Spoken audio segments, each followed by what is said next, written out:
गसाइगावआव एसिडजों सासे गागि उखिलखौ गाग्लोबनायनि गुबै दायनिगिरि उखिलनि हिन्जाव गिबि आरो भाराथिया एबा रां लानानै गाग्लोबग्राखौ पुलिसा हमबाय। पुलिसा थांनाय हराव एसिडजों गाग्लोबग्रा गुबै दायनिगिरिखौ हमनो हायो। पुलिसा हमनाय दायनिगिरिया जाबाय गसाइगाव महकुमानि गलादाङि गामिनि कासेम आलीनि फिसाज्ला उस्मान आली एबा बाघा। उखिलनि हिन्जाव गिबिनिफ्राय 18,000 रां लानानै उखिलखौ एसिडजों गाग्लोबदोंमोन।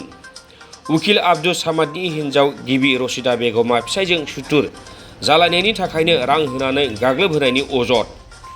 एसिडजों गाग्लोबग्रा दायनिगिरिया गासिबो बाथ्राखौ सिमान जादों। मख'जाथावदि जाथाया थांनाय 18 फेब्रुवारियाव जादोंमोन। पुलिसा आब्दुल सामादनि हिन्जाव गिबि आरो रां लानानै एसिडजों गाग्लोबग्रा उस्मान आलीखौ हमबाय।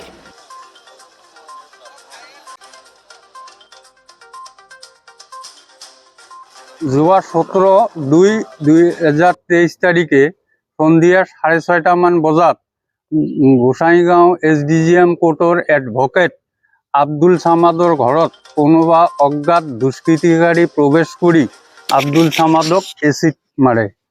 উক্ত ঘটনা সংক্ৰান্তে আমি আব্দুল সামাদৰ পত্নী প্ৰাক্তন পত্নী ৰাছিদা বেগম আৰু তেওঁৰ ল'ৰা মাৰুফ আহমেদক ধৃত কৰি ইণ্টাৰগেশ্যন চলাওঁ আৰু ইণ্টাৰগেশ্যন কালীনত 1 নং হাউৰিয়াপেট গাঁৱৰ উছমান আলী ওৰফে বাঘা চন অফ আব্দুল কাছেমক গ্ৰেপ্তাৰ কৰিবলৈ সক্ষম হয়।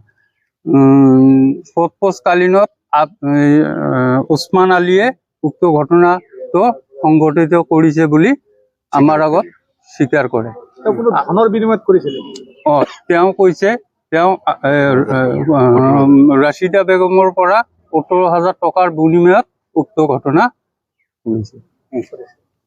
এই ঘটনাত মোটামুটি ৰাছিদা বেগমে মূল অভিযুক্ত। ৰাছিদা বেগমে মূল অভিযুক্ত বুলি ধৰিব পাৰি, যিহেতু তেওঁ টকা দি তেওঁক হেৰি কৰিছে।